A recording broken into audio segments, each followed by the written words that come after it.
Future Jam. Welcome to the Future Jam. This is a special episode. Summer Blockbusters time is here. We got Alex, we got Nate in the Hey house. everybody. Yeah, Nate's back. Everybody keeps asking me, when's Nate coming back? Every Thursday when my son wakes up, he goes, Papa, when's Nate coming back on the pod? And I say, I don't know, lad. I don't know. But here he is. Thank you. Guys, it is an honor to be back. I figured with every great summer blockbuster, I don't know, there's always a good sequel behind so many great ones. And maybe this is like our sequel to what I thought was a pretty good podcast earlier this year. You talking about the Christmas movies? Or was that last year? That was last year, year. I guess. Yeah, technically, yeah. I think we got together in person for that, didn't we? Or no? No, that was through Teams.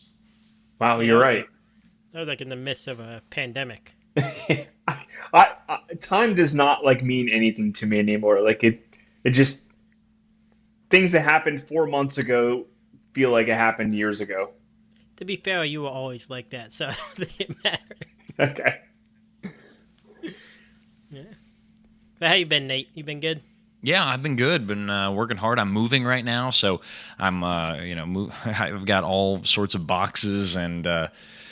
My room is an entire mess. My entire apartment is a mess. But yeah, I think it's going to be a good move. Moving to a 2-bedroom apartment, getting a roommate now. So really saving some money, cutting my rent in half, and we'll see. And I'm only moving like 5 minutes away from where I live now, but it's still in a pretty nice neighborhood. So I'm liking it.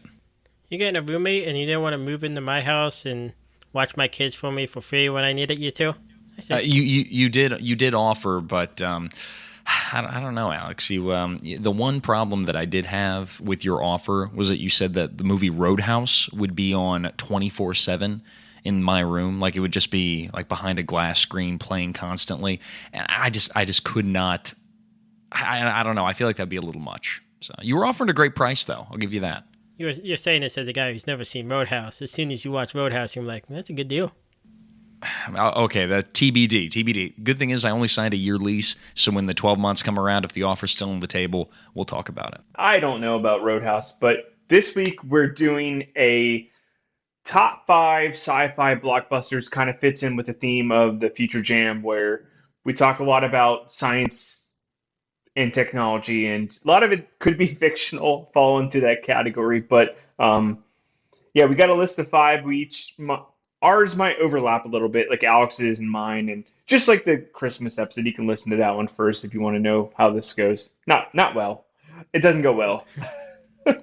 So yeah, so our parameters are since like the summer blockbusters have kind of shifted. They're starting in early May, so we're going from early May, like the first weekend of May, to Labor Day weekend, right? That's about right, yeah. Is Labor Day weekend in September?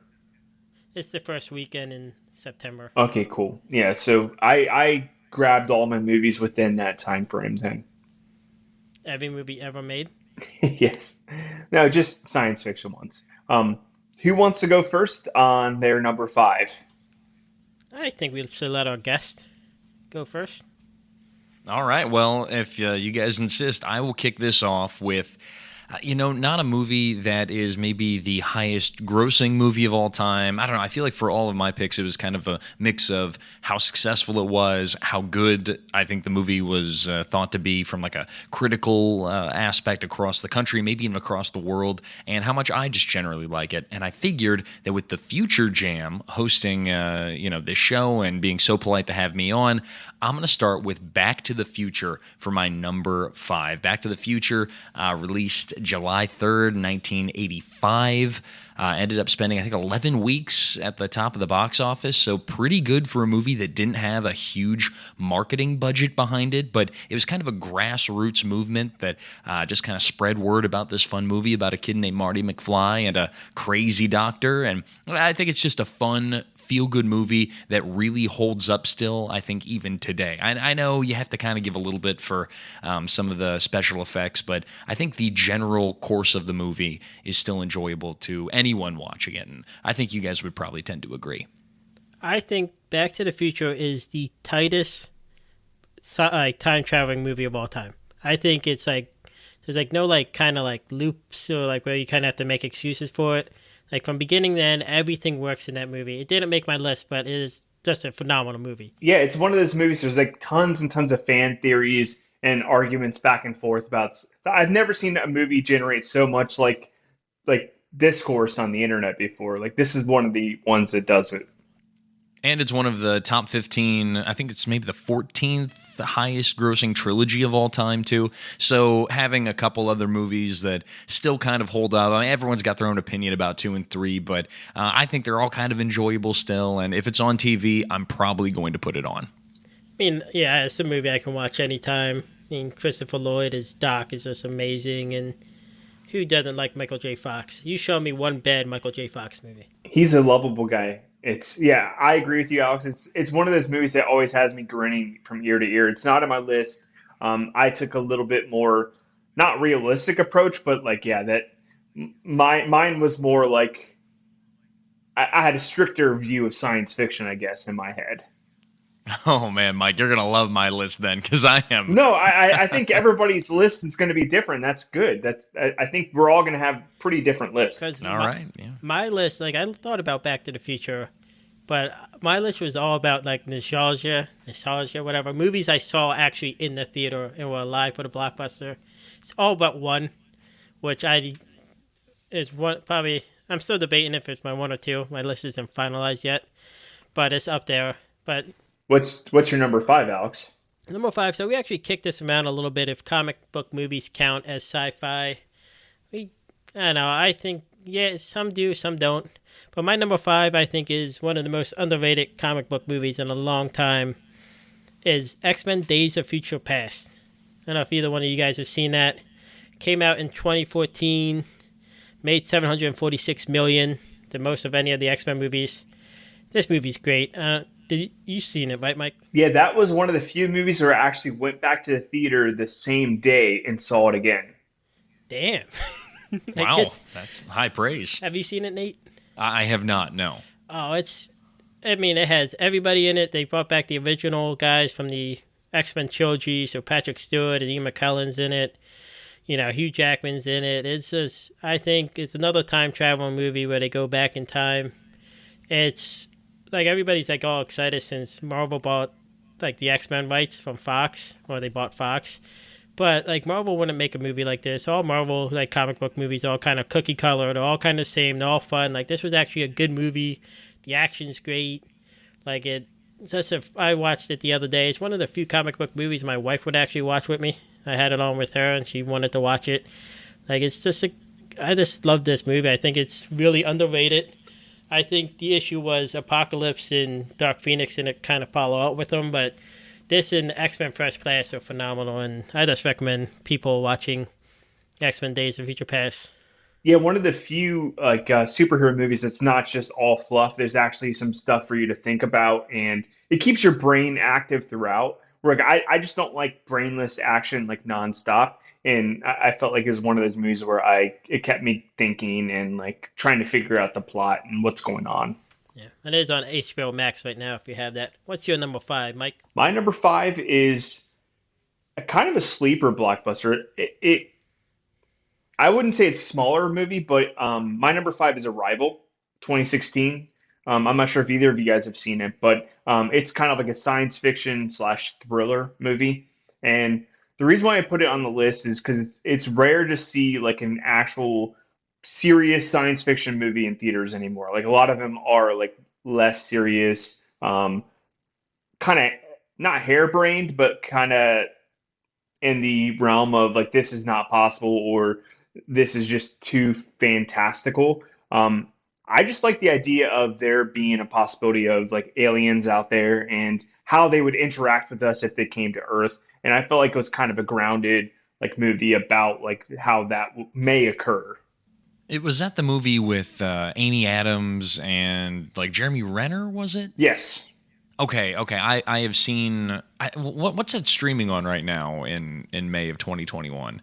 Is it streaming on anything right now? I assume if it's streaming anywhere, it's probably HBO Max. But that's what I thought it was. Yeah, when I was scrolling through. Yeah, if I get a chance, I want to watch that. I mean, that was on my list. So not this list, but my list of things I want to watch. So. Yeah, it's up there. It's one of those movies where, like, as you're watching it, you're figuring it out. I don't want to spoil anything, So it's kind of like one of those movies where like the plot like reveals itself as it goes. Has a fantastic like audio visual style to it. I really love the score and just the music and how it all ties together.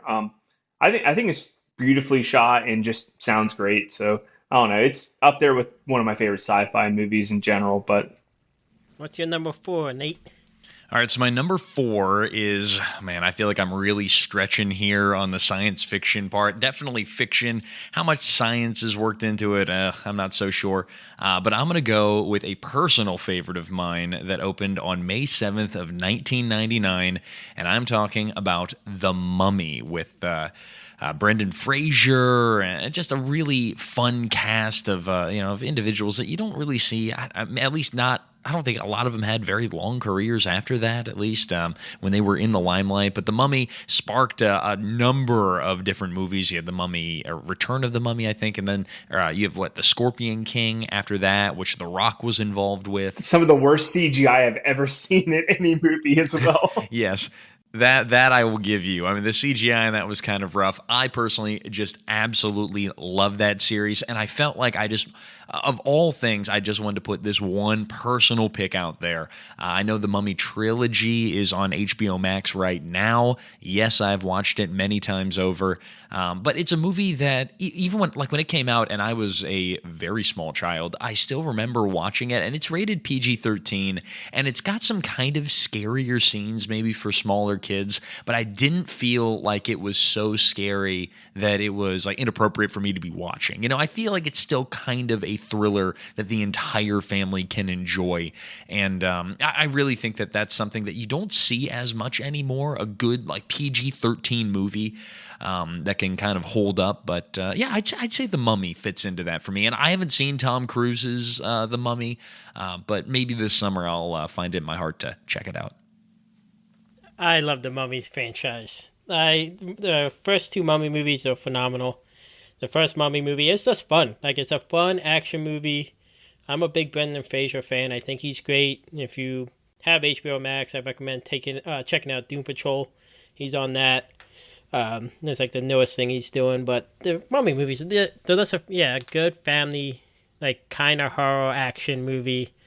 Like, I know the problem with the new Tom Cruise one, like, they try to modify the Mummy.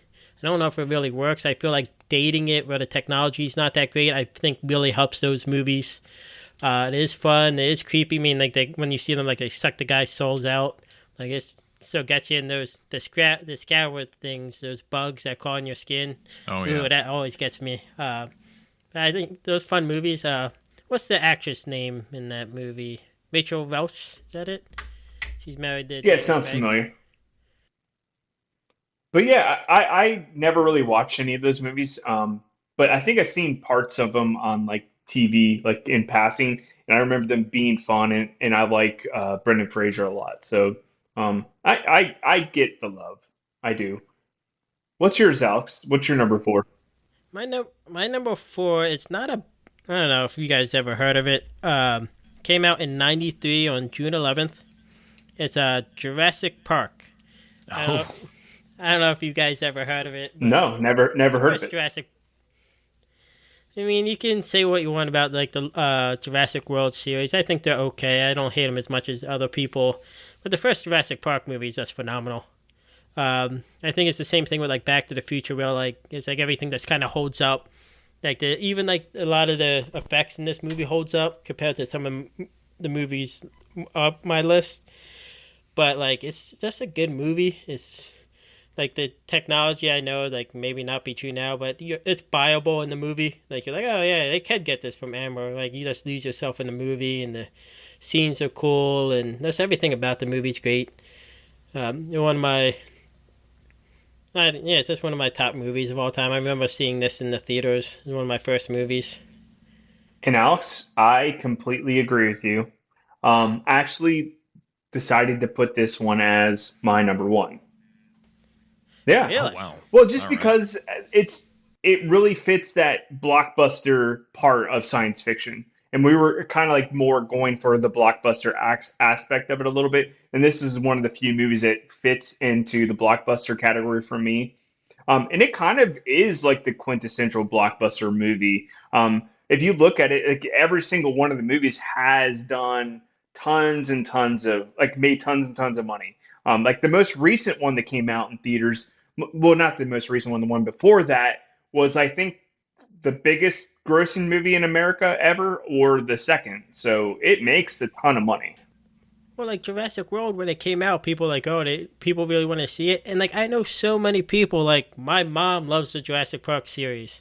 My sister-in-law loves the Jurassic Park series. So many people love these movies because it does hit like all the boxes. It's suspenseful. It's kind like you usually have some jokes in there. Like it's like, and if you can watch it at any age, I mean, not any age, but like you can watch it young and old, and it like still holds up. And especially seeing it as like when I first was introduced, it was when I was younger as well, and seeing it from that young age where you're obsessed with dinosaurs as a kid, and special effects were just coming into their own. And I feel like that was the first time I saw like CGI in theaters, and said, "Wow, this is like real. This it looks like this actually is possible."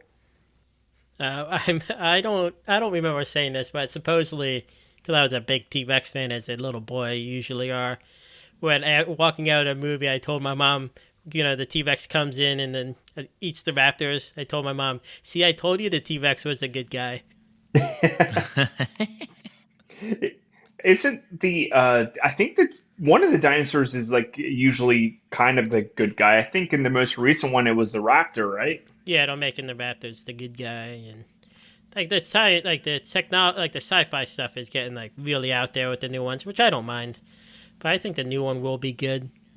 But I think the original one is kind of somewhat grounded in like a reality that could possibly be like we keep reading stories about like them being able to like bring back older creatures from like DNA samples, or different ways, different things like that. And I see a world where we could bring back certain things, and I think we've talked about this before. So You've been awfully quiet, Nate. Please tell me you've seen Jurassic Park.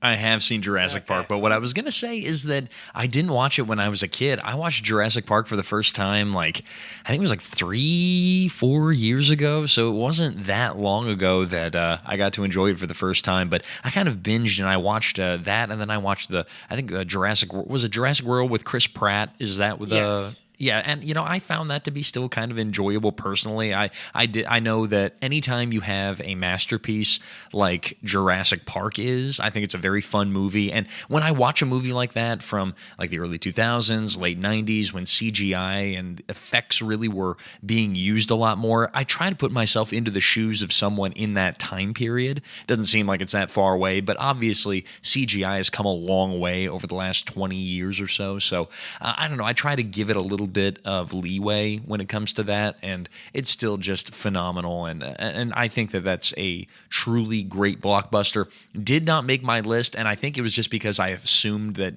at least one of you guys were going to put it on yours, and I didn't want to overload on dinosaurs. But a great movie still, and like you said, Mike, I think that fits right into that idea of the quintessential blockbuster film. Yeah. What's your number 4, Mike?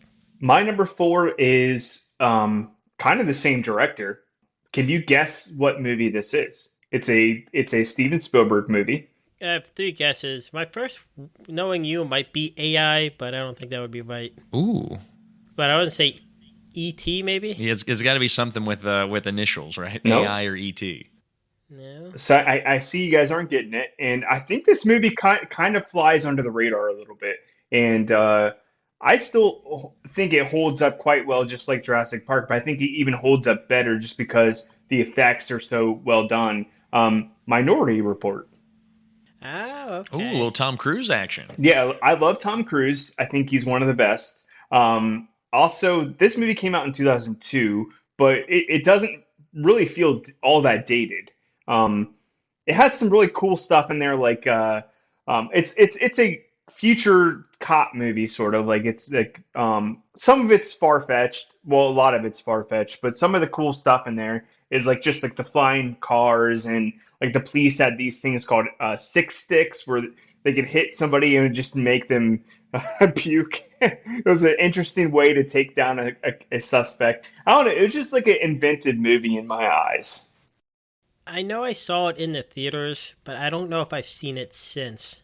So that would have been 19 years ago if it came out in 2002. So I know I saw it. I remember. I think I liked it, but I just don't remember too much. I just remember the guys floating in the tanks.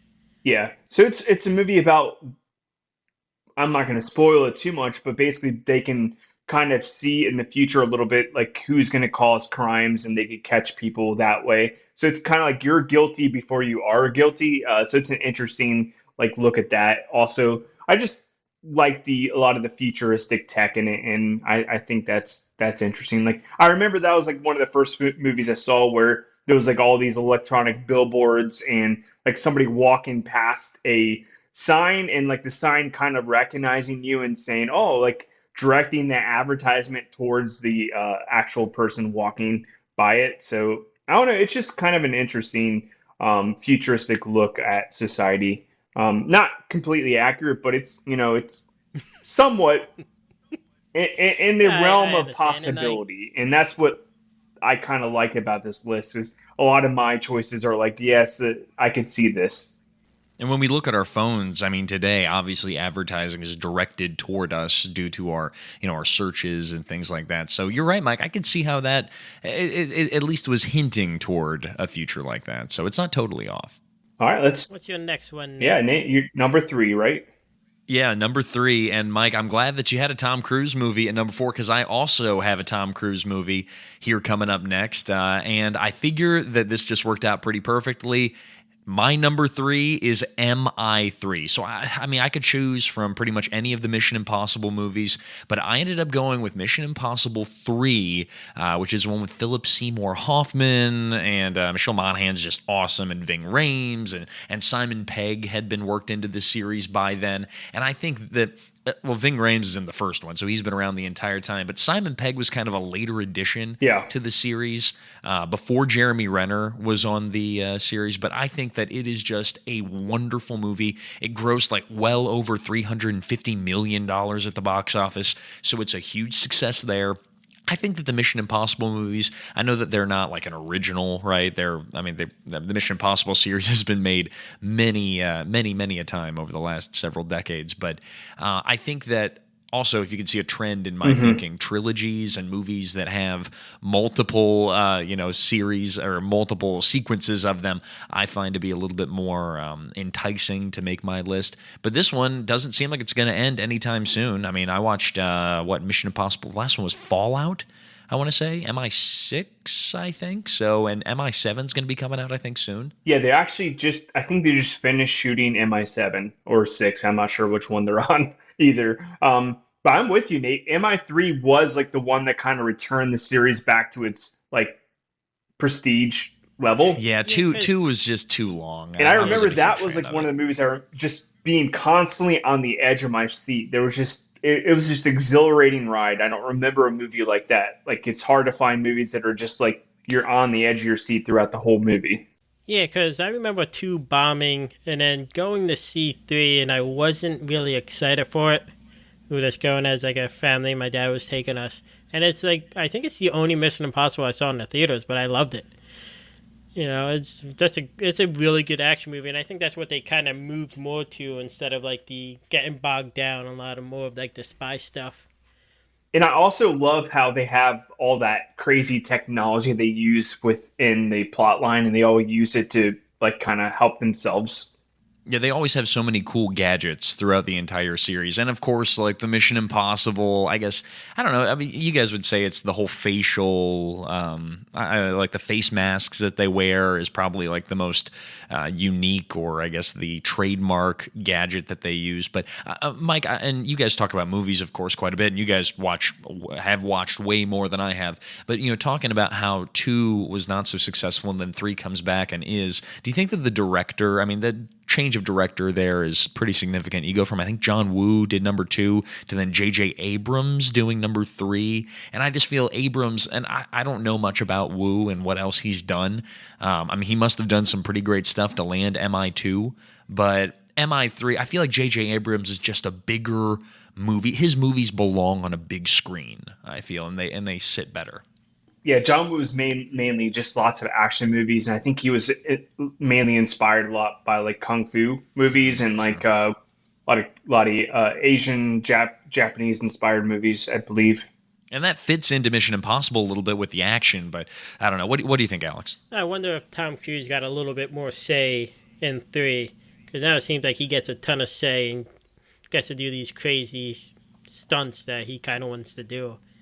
So, Yeah, he's pretty much the boss on the Mission Impossible movies now. because I wonder if they brought in Abrams, because Abrams would have been a super young director at the time, and kind of like, hey, Tom Cruise is kind of running this ship now, because those movies go as far as he's going to take them, and they'll eventually get a new guy to play it, but it'll be a couple years after Tom Cruise.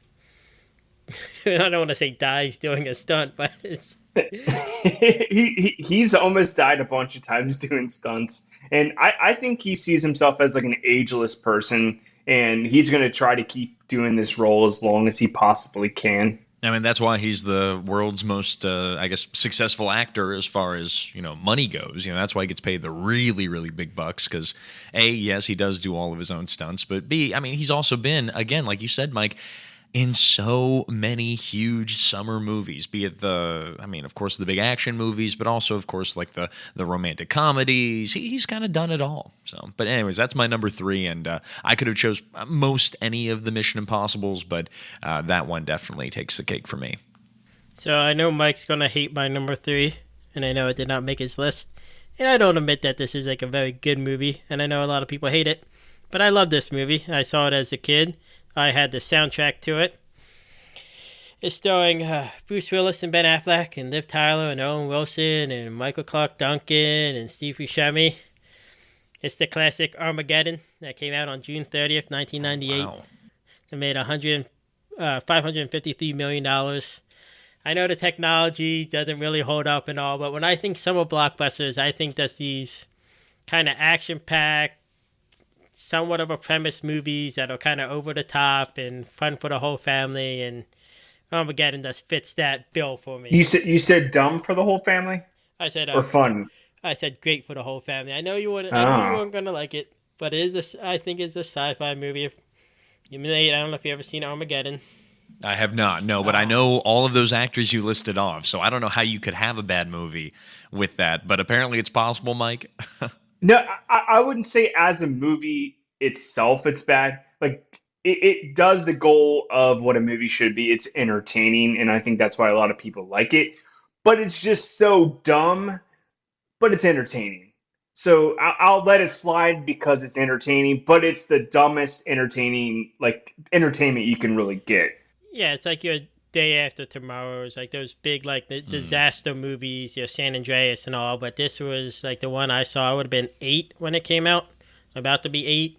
It had like it was a huge movie. It was everywhere. Like, I mean, I Don't Want to Miss a Thing by Aerosmith was like the top song of that summer and all, and they still play it on the radio. It's a fun, it's goofy, it's I think it's just a very good summer blockbuster.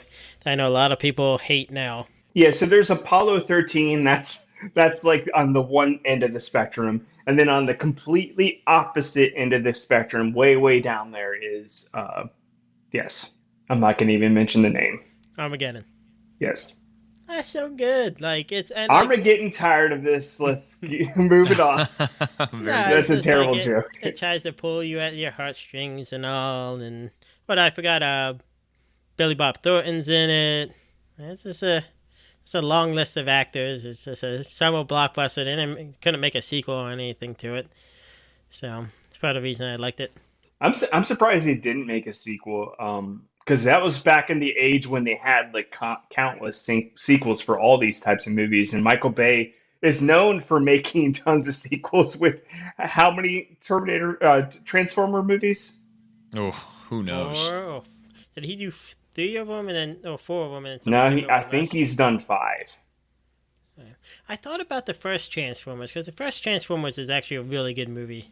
I Is that like with, that one a lot. LaBeouf and Megan Fox and all them. Yeah, the first one gets. The second one is awful.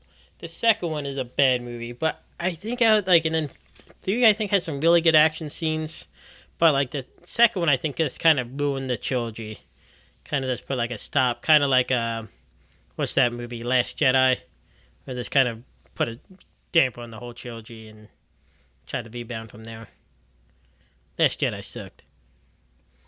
Yeah, it does. I agree. I think pretty much all recent Star Wars movies sucked, in my opinion. But um, we're not going to go into that in this podcast. But I will do my number three real quick. And my number three is another quintessential blockbuster slash action movie.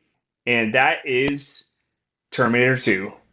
I was so close to putting that on my list. Me too. Right there. All you got to say is James Cameron. JC wins it every time. And I can't think of a more pure action movie than Terminator 2. Like it's just pure action. It's beautifully shot. It's just on the edge of your seat, thrill ride, and great protagonist or antagonist. I don't know if is this the one where Arnold Schwarzenegger is the one hunting them, correct? In this one, No, that's Terminator. So that's like the big. We're gonna do spoilers. I haven't seen it in a while, so No, I get the first he's one confused with the second one sometimes. Yeah, so he's the bad guy in the first one. That's right. So then the whole beginning of the movie, they set up now there's like two Terminators. So you're thinking like, oh, Arnold's just the bad guy again, and then he shows up and then immediately protects Is that the "Come with me if you want to live" Yeah. line? Is that one? Yeah. You're correct, and I had it on my list, so I should be the one who knows this. And I haven't all the movies on my list. I haven't seen them in probably 5-10 years. So that's my bad. But I just remember loving this movie, and obviously the antagonist is the liquid metal robot, which is what's awesome. the cop. Yeah, which is awesome. And it's sci-fi, but it's somewhat believable sci-fi, I think. I think most of our time travel knowledge comes from Terminator.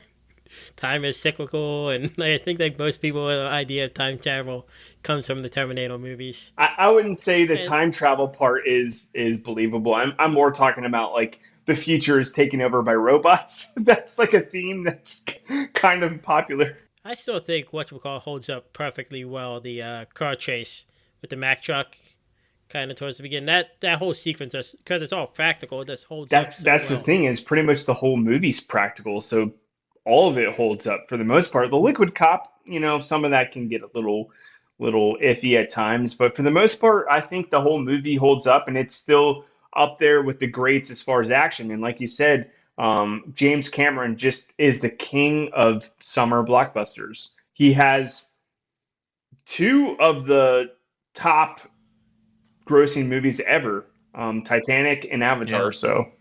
Well, the thing is, I was looking at James Cameron movies earlier, Mike, trying to get my list prepared, and I was looking at the Avatar was like the first movie that came to mind, but that was released in December, right? That was a Christmas release. So I feel like there could be like a whole nother episode of this for Christmas releases entirely. But I don't know. Do you guys? When in your mind, when you think of going to a movie or the perfect movie going season, do you think more Christmas Day or Christmas time, or do you think summertime? Like where do you guys get kind of pulled?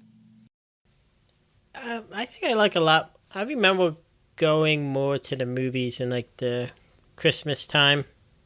Like, I don't know, I just feel like that. I mean, I used to go to movies all the time. Like it was a year-round thing. I know now they started doing like bigger movies in February and kind of stretching the year out. I just like love going to movies. I mean, I used to have Tuesdays off for my one job, and no one else had Tuesdays off, so I would just go to the movies by myself because it was $5 tickets. Oh yeah, great daytime matinee. How about you, Mike? Where you lean, Christmas or summertime? I would say summertime, or mainly growing up, we only went to the movies when it was rainy or the weather wasn't nice. So like if we had to stay inside, we went to the movies. And in this area in the summertime, it doesn't rain a lot, so it's rare. So it was scattered about the year, but I think I remember mostly seeing stuff in the summer. Yeah, well, because I'm just thinking, like, I remember seeing the Lord of the Rings I mean, I think it just depends on the movie because when they moved like the Harry Potter movies to the summer, it just didn't have the same feel. The same with like the Star Wars when they moved Solo to like the summer. Solo wasn't a summer movie. That's like a winter movie, and I think it just like kind of depends. Yeah. Well, let me take that back, Nate, because I know a lot of Oscar movies tend to come out in the winter time. So I like Hmm. the idea of seeing like a Oscar heady Oscar movie, plus also being able to see like a blockbuster movie. So I think the most variety is in the winter time, and I I'm swayed. I'm saying winter is where I'm at. All right, sounds good. Yeah. I feel like the more fantasy movies come out during like the holidays, and the big just blow 'em up movies come out during the Yeah, summer. that sounds about right to me. So, what are we on? I think it's my number two here coming up next.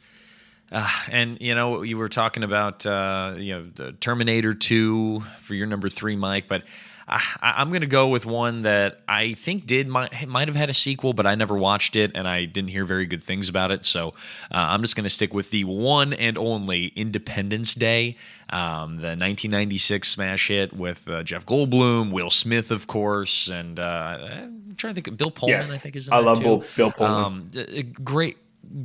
Great movie. I mean, just well put together. It's the classic Earth is in trouble, and we need a bunch of unlikely heroes to take down the threat coming to the world. And I don't know. I know that it's a very quotable movie, right? The "Welcome to Earth" line that Will Smith delivers is just a classic, and I think Emmerich did a really good job of just directing, and I think it's a masterful movie, and there's a reason why it was the highest grossing movie in all of '96. It was more financially successful than Mission Impossible, than The Hunchback of Notre Dame, than a couple other movies as well that are escaping me, but still, I mean that is a pretty solid lineup in '96, and it's just a movie that still holds up today. You can watch it every Independence Day, right? Every like July 3rd, the night before Independence Day. I always like to watch that along with the movie 1776.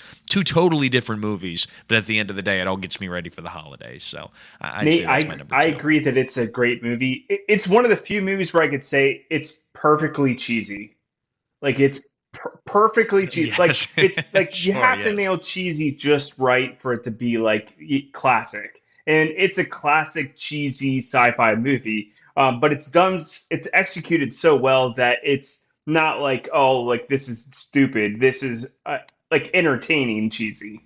Well, you say that you badmouth my Armageddon, which I agree with the same No, thing. I mean I agree with you on Armageddon as well. Just I just thought it was pretty I'm dumb. just saying, like, you're just trashing my Armageddon, and my opinion about Independence Day is that it was my number one. I fucking love Oh this movie. wow! All I right. love Independence Day. I watched it on Sunday night to get ready for this podcast because I was like, do I really love Independence Day? Let me watch it again. And I do. It is cheesy. Jeff Goldblum's dad is great in it, and he's super, like, the super cheesy character, like, everything about it. And it's just, I mean, I took a speech class in college my freshman year, and for the final, we can do whatever we wanted.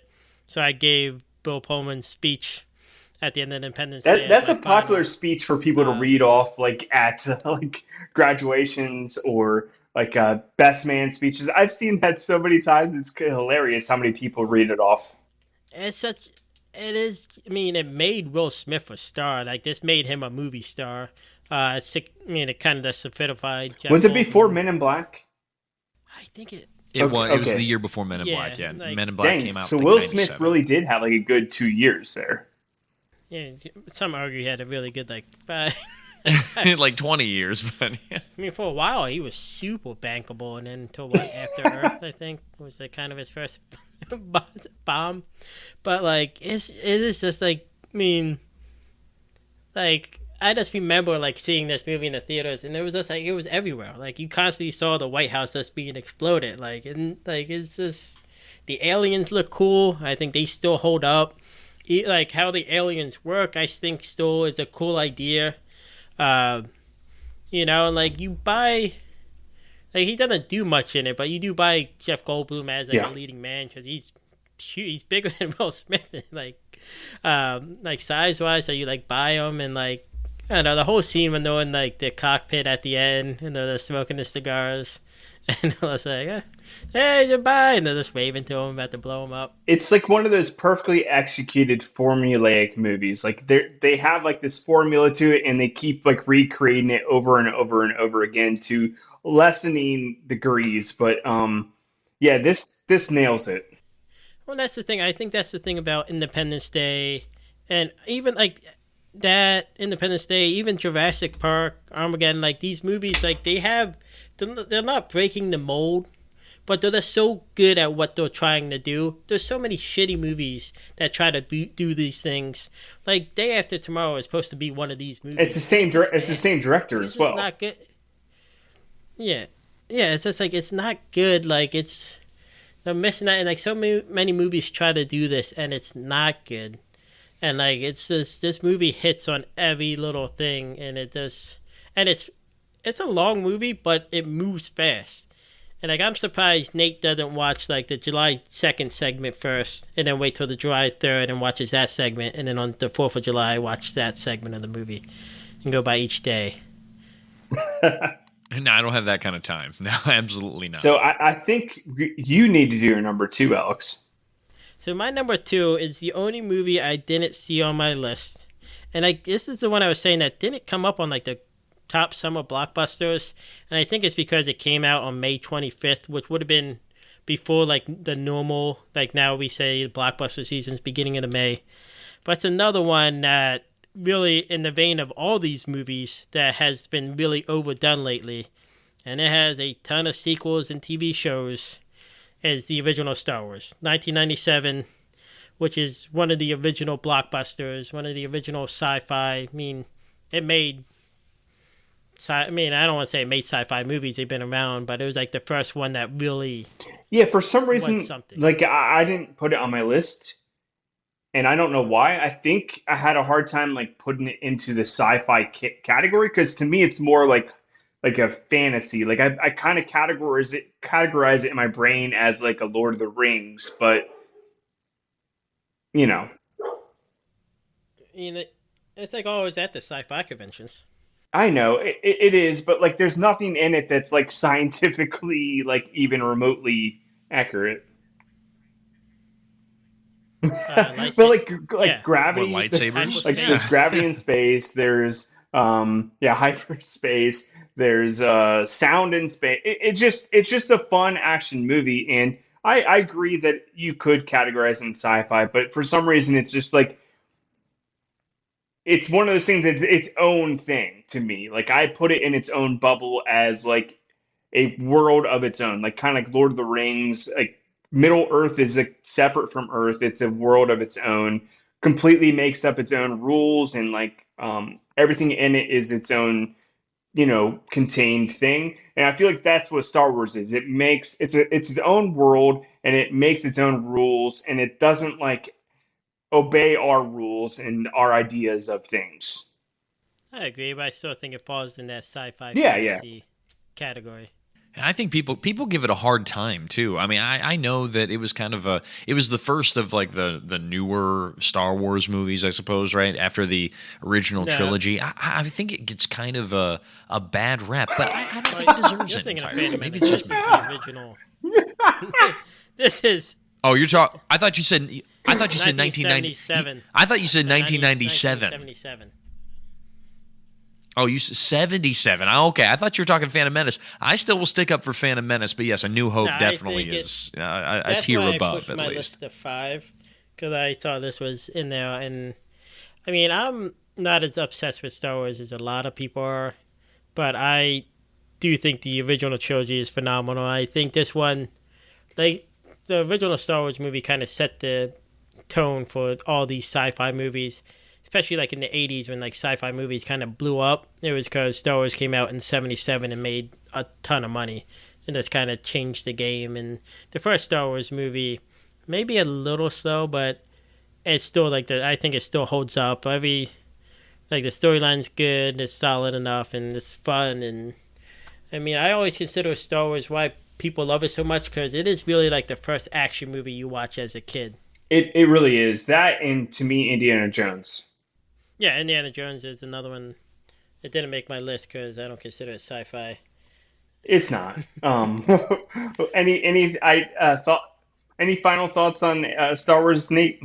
No, I mean, it's a fantastic series. Even the newer ones. I haven't seen the eighth one yet. I skipped that one. I need to go back and watch it.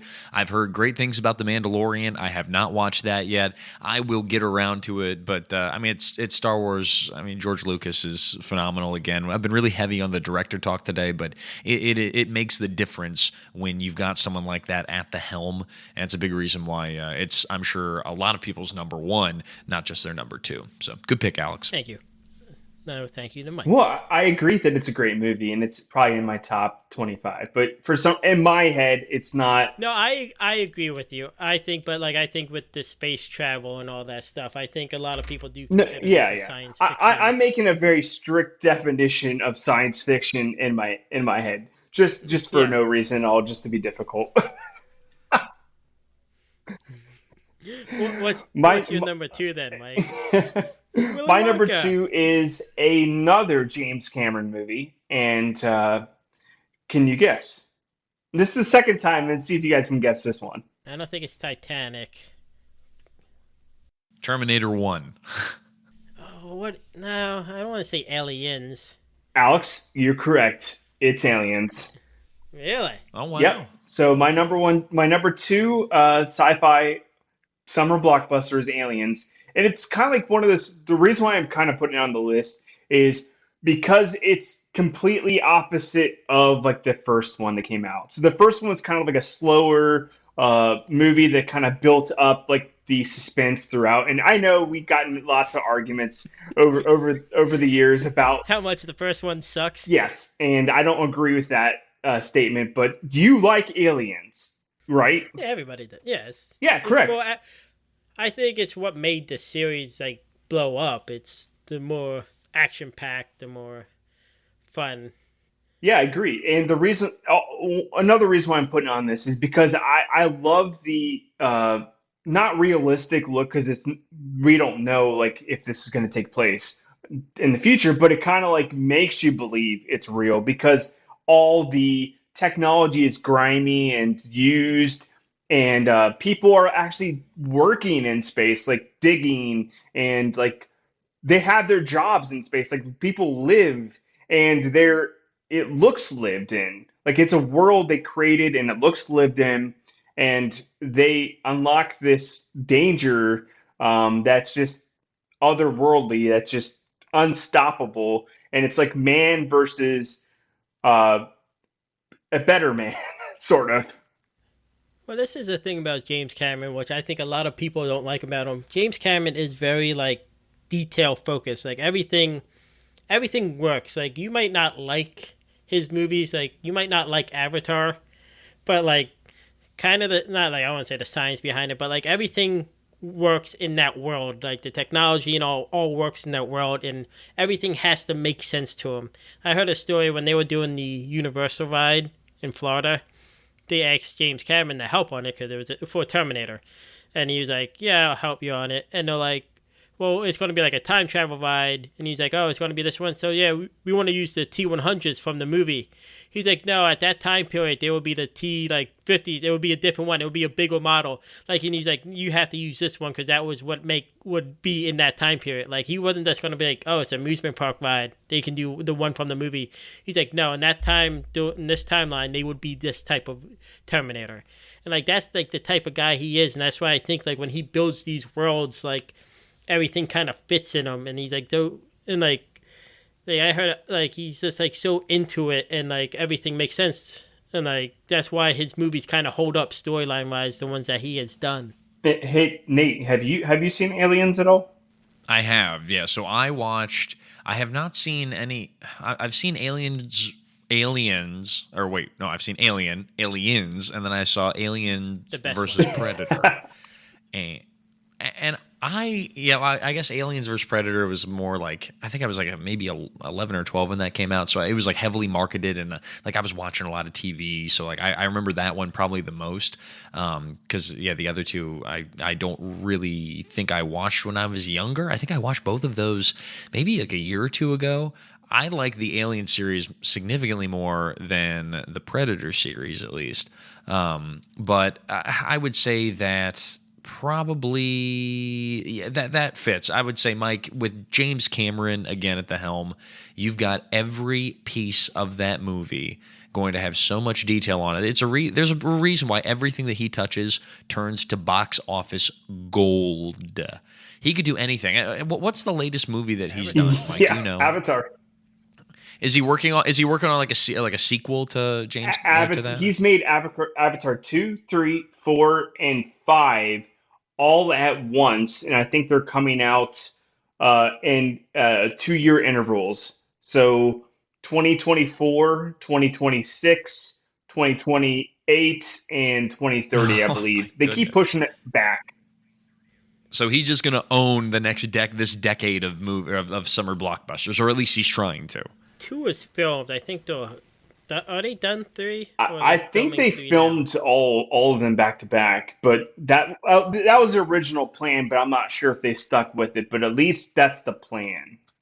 When they're making $1 bajillion, I mean, I can't blame him for sticking with the movie for that long. And with the way that I guess viewership is kind of shifting a lot toward television, right, and more of these mini series or even a full TV show, right, where you've got 8 to 22 episodes in a season, and you can really develop a storyline. I feel like it's not so out of the question for James Cameron to be able to do that back to back to back. Now, can you shoot it like a James Cameron movie, though, back to back to back, and have that kind of budget? I mean, I need to dig into that a little bit more to see the nuts and bolts of it, but I'm sure it's still going to be a hit. I mean, that's going to be incredible. And real quick, one last thing about Avatar is it's one of the few movies I know of where it had so much like commotion in theaters, and then it died off so quickly once it hit like home video. So like I feel like a lot of people really loved it and enjoyed it in theaters, but for some reason, it didn't translate very well outside of theaters, and I don't see like the same like fanaticism around it that I do other like big, huge blockbusters. But we might see that come back if the sequels are really popular.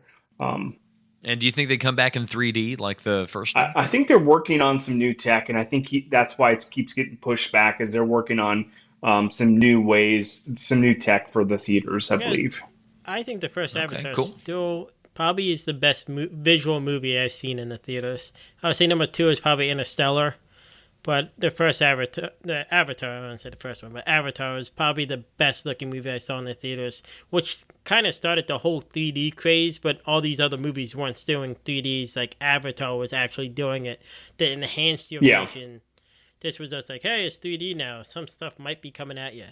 Yeah, the only 2 movies I remember having that breathtaking 3D in theaters was Avatar and then How to Train Your Dragon. I was going to say Spy Kids 3D for me. That was like way back in the day. I do remember that. They had like Shark Girl and Lava Girl, Shark Boy and Lava Girl. I don't know. It doesn't matter. What's your number 1, Nate? Finish us off. All right. Yeah, I was going to say, you guys have already gone through all your 5, so I will end it. I was mulling over which one to take here at number 1. And Alex, I know you mentioned a superhero movie earlier, and I've mentioned throughout pretty much my entire list movies that have sequels or are trilogies or even have, maybe 100, installments with Mission Impossible. But I was really leaning toward, and I was also talking about great directors. So I was leaning toward Christopher Nolan and The Dark Knight because it's just a great superhero movie. It's dark. It's gritty, a big-time summer hit that kind of changed the game for a lot of superhero movies. But I went actually a little earlier in time. I was looking at a movie that walked so The Dark Knight could run. I can't believe I just said that, but I will say that the 2002 Spider-Man with Tobey Maguire, Willem Dafoe, James Franco, I think J.K. Simmons plays the journalist and whatnot. That movie, it was the first movie to ever gross $100 million in the opening weekend. Again, it was a commercial success. It absolutely was a game changer in my life as far as watching superhero movies. It wasn't as corny, I guess, as what I always imagined like cartoons and superheroes to be like. This was a real movie with a real believable character in Peter Parker, right? Tobey Maguire is just perfect. They could have cast anyone for that role, but they chose Toby, who's just kind of a normal guy. Like, it's not Leo, it's not one of the it actors in the early 2000s. It was just Toby, and he worked. And yes, he's bit by a radioactive spider, and so a little science fiction-y there. And it's funny, it's clever. I think it still holds up. Willem Dafoe is a phenomenal actor, one of the most underrated actors I think of all time. You never really hear much about him, but he's a phenomenal villain. James Franco is, hot-headed and fun, and it's just a great movie that has sparked just, I think, this whole...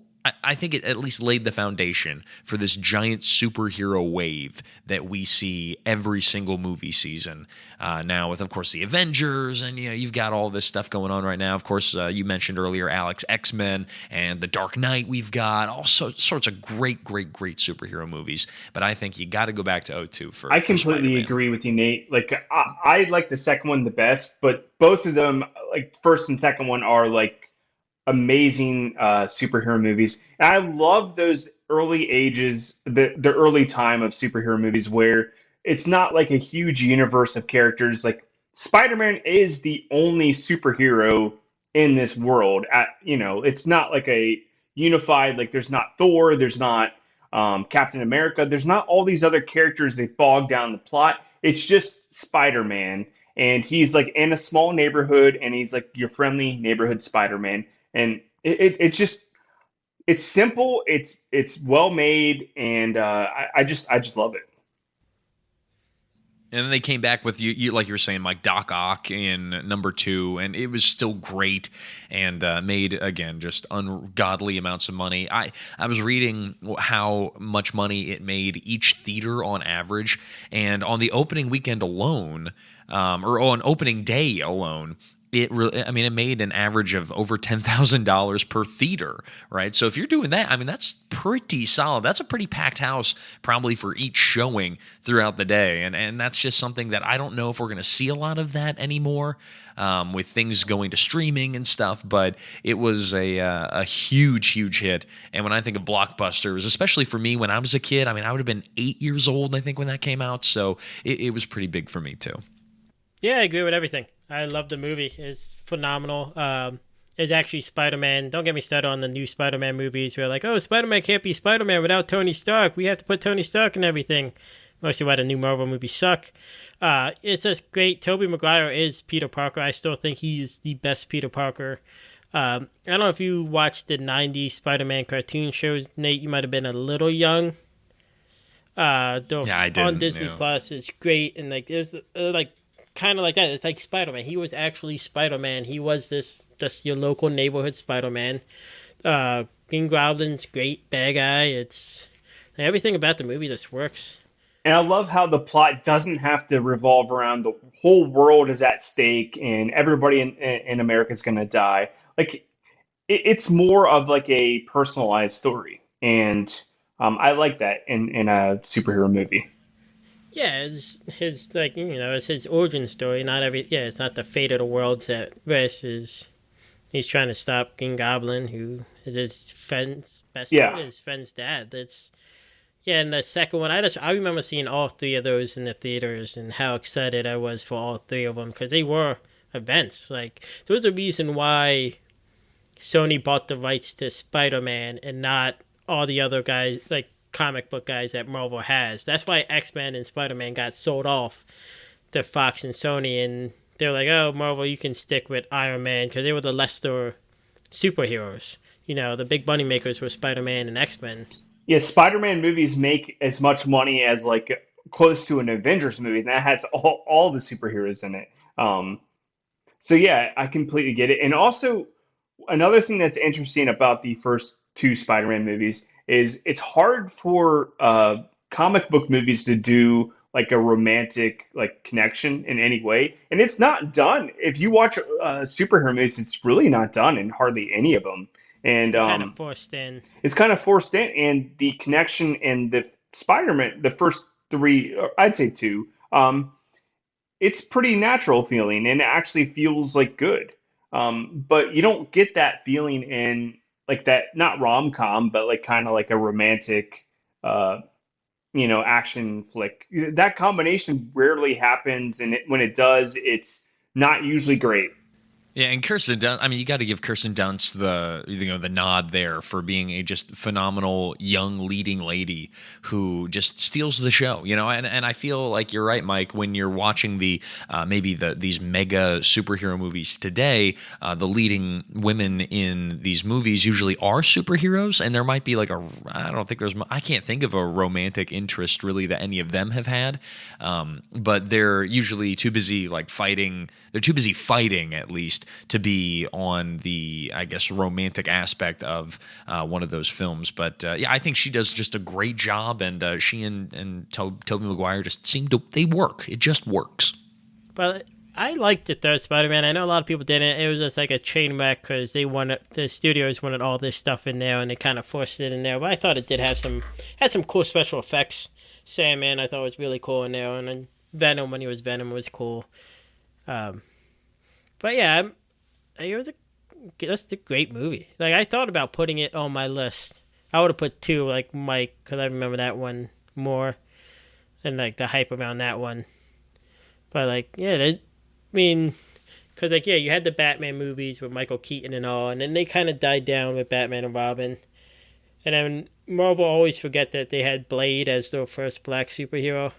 They always forget it was just like, Black Panther was coming out. I was like, no, you had Blade, and the first Blade movie was really successful. The first two.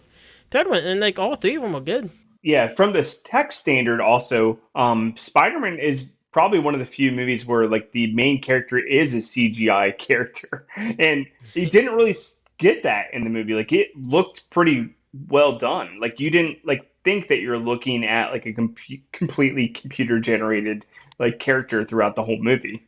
And that's what Sam Raimi is doing the new Doctor Strange movie, which is the only reason I'm excited for it, because I think he's a really good director, and he gave us the original Spider-Man movies. So, all right. Anything else you have to add for Spider-Man, Nate?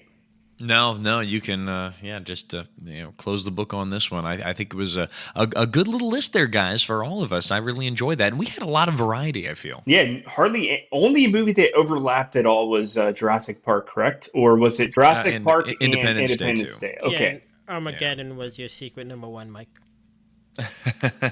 It was. Is 1A, right? All right, let's jump into that quiz of yours, Alex. Yeah, this quiz is all about summer, because it's our summer blockbuster episode. Okay. All right. So this is our patented What Came First quiz. 5 questions. Get my papers ready. What was invented first? Little Hugs, those little sugar drinks, or Fizz Pops? Oh no, Flavored Ice. Sorry, Flavored Ice brand. Mike, you want me to take a guess first here? Yeah, go ahead. We'll alternate. I'm gonna go with the Little Hugs, right? Those are little like barrel-looking jugs with I don't know, like a very light plastically, maybe aluminum top to them. Yep. Okay, yeah, I'm gonna go with those. They're both plastic, so they both have to be after the invention of plastic. So, I'm going Hugs as well. And no one gets the point. Hugs were invented in 1974 by American Beverage Corp. And Flavored Ice was invented in 1969 by Joe Cert. Side note, did you know Popsicle is a brand name? Correct. Oh no, I didn't know that. Yeah, founded in 1905. It's like Jell-O almost, right? No one calls it gelatin, right? It's just Jell-O. Okay. So what was made for a federal holiday first? Labor Day or Memorial Day? I'm guessing Memorial Day because nobody cares about the laborers. No, I'm gonna say that. No, I'm gonna say that Memorial Day. Man, that's tough. Now I'm gonna go against Mike here. I'm gonna say that maybe back in the 40s or something, Labor Day became a thing. I have no idea. And Nate gets the point. Damn it! All right, Nate. Labor Day was a federal holiday in 1894. Dang, that's a Wow. long That was time ago. Way Yeah. earlier than I thought. Yeah, so it was a federal holiday, and then a couple years later, like, the unions had to strike to get it to become a holiday. Memorial Day is older. So they said, like, the first Memorial Day might have been 1865, but it wasn't a federal holiday until 1971. Wow. It's almost like almost too bad. Close to 100 years later. Independence Day was a holiday in 1870, but it was unpaid until 1938. And I didn't know about this, but the 1968, there was a unified holiday act. So I moved all these holidays to 3-day weekends, so Mondays, so Labor Day, Memorial Day, Columbus Day, and President's Day, moved to like a floating day, like certain Monday of whatever month they landed on. But they did that in 1968, so people can have a 3-day weekend. Okay, so Nate's winning 1-0. Nate gets first pick. What was invented first, the sip and slide or the first water balloon? Ooh. I feel like balloons have been around for forever, but a slip and slide seems so simple. I don't know. I'm gonna go with the water balloon first. I kind of agree with Nate on the water balloon, but I'm going slip and slide just because I think it's just a cool name. And Nate gets the point again. I know. Should have followed me down I that had to one, go Mike. against Come on you now, 'cause I had to buddy. gain a point on you, but you gained 2 points. You have 2 points now.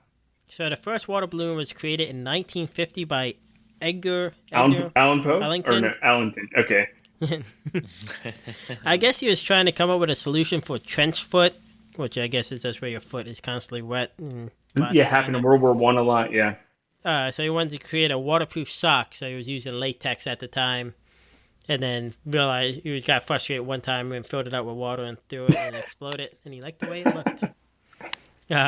Slip and Slide was first sold in 1961, created by Robert Carrier when he was watching his son slide on painted concrete when it was wet.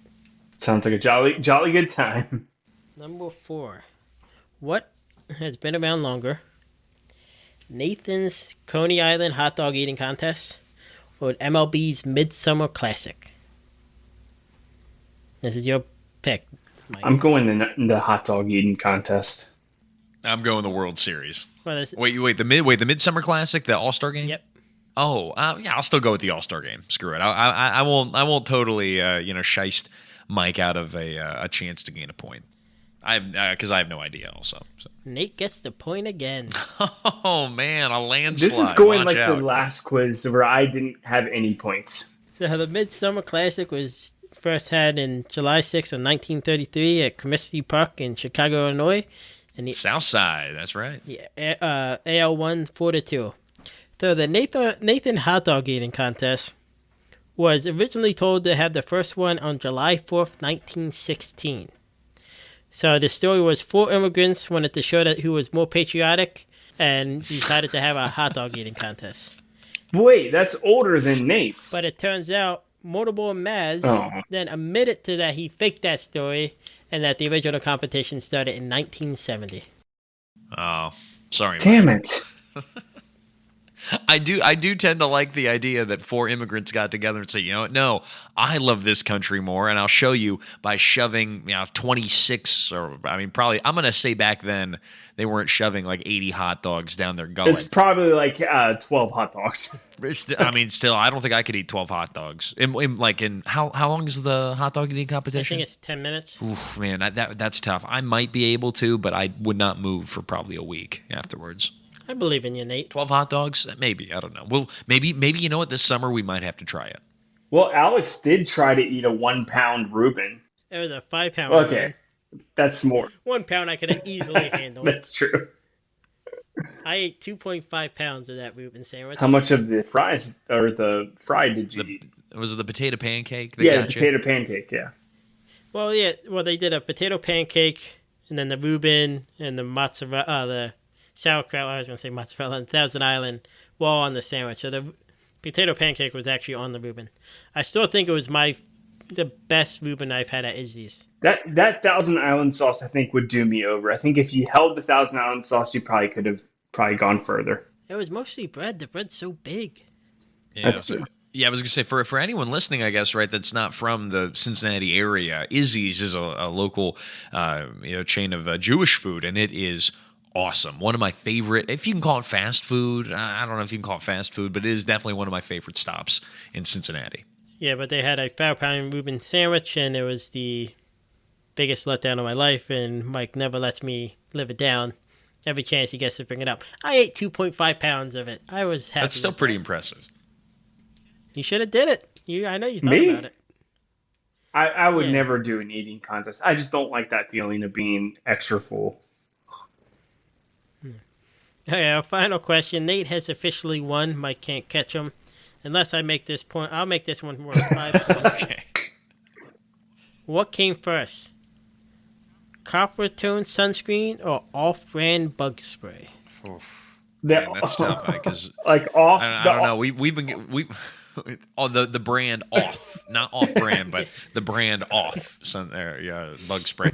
I don't know. We've been getting bothered by both the sun and bugs for quite some time. That's a tough one. I'm gonna go. Considering I'm looking down right now, I'm wearing some shorts, and I went to the Reds game last Thursday, before we're recording this, and my thighs absolutely got roasted, and I really wish I had some copper tone sunscreen. So I'm gonna go with copper tone sunscreen came first. I no idea again, but hey, that's part of the So quiz. I would choose that as well, just because the logo is really old school as well, with the little like. It looks like a kid in like a old school bathing suit. I don't know. The logo looks really old. Is it where the dog's like tugging at their like shorts? Yeah, I believe so. Okay, yeah. I will do the off bug spray just because I need this. I need the points. And Nate wins Wow. that one again. Wow. So Nate wins 8-0. 8-0. How about it? Talking about a blockbuster. So off-brand bug spray was founded in 1957 by S.C. Johnson, which is a Wisconsin brand. A family Boy, company. Wisconsin. That's right. Yeah, a family company. Yeah.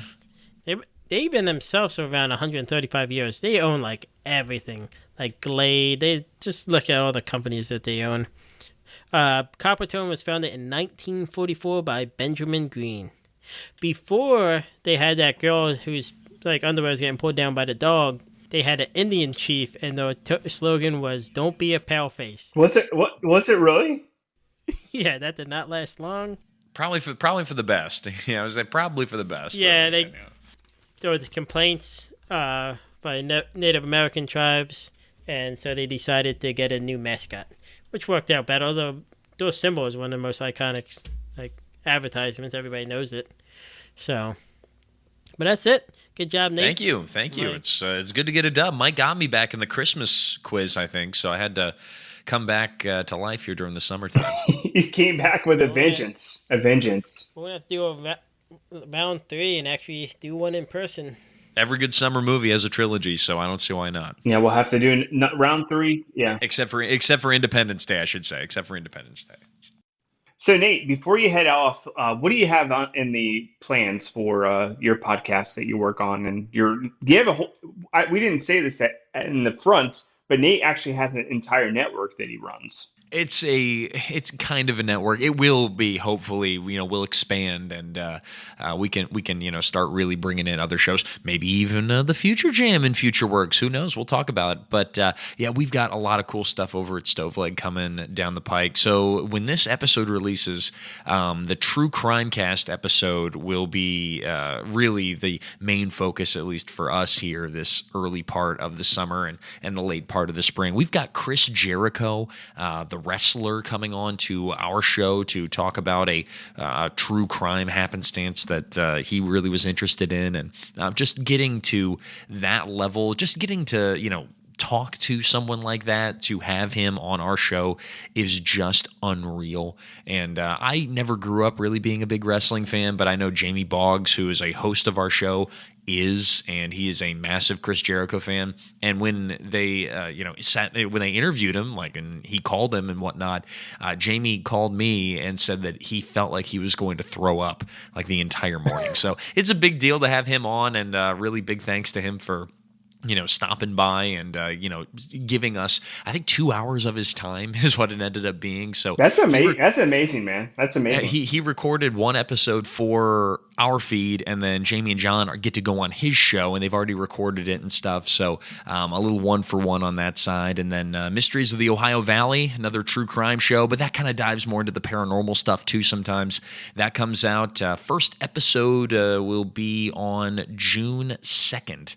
That comes out that Wednesday. That's season 2, right? Yes, of season 2. So we're really hopefully kicking off season 2 on a good note. And we don't really go as far as Philadelphia, Alex, but we do have a lot of like Western PA murders and things that we jump into. So I think it's kind of a light heart, and it's not lighthearted because it's true crime, and we want to be serious. We want to be able to pay the respects that the victims, of course, are due, but we want to still create an environment where people can learn about it. They can actually listen for the whole 30 minutes and not get bored, and then maybe have an outlet to, if they want to learn more, or if, somehow someone knows something out there, that they can reach out to individuals and maybe help something get solved. So that's what's going on over on Stoveleg Media, and we keep trying to grow, and Chris Jericho's definitely a nice start, but thank you guys for having me on. This is a lot of fun. I'll always come back to hang out with the Future Jam guys, and this was a really great time. Thanks, Nate. You've been on a lot of episodes actually over the years. I think I guess what? I mean, 4 or 5? I think now I've been. This might be your 6th episode for all I know. It might have been. Yeah, we've had a couple good times together. That's for sure. But many more here to come in the future. Definitely. Hopefully, we'll record in person at a flooded basement, so we couldn't do that. So next time, we definitely will record in person. So yeah, thanks for joining us, Nate. And we'll leave you at this. You can find us at The Future Jam on Twitter, Instagram, Facebook. And we're also, you can reach us over the phone, 513-BOT-COLA, and leave us a message and let us know what we got wrong, or shoot us an idea, or whatever you'd like. Yeah, let us know your favorite summer blockbusters and how Mike is wrong on Armageddon, and it's a great movie. You guys have a good one.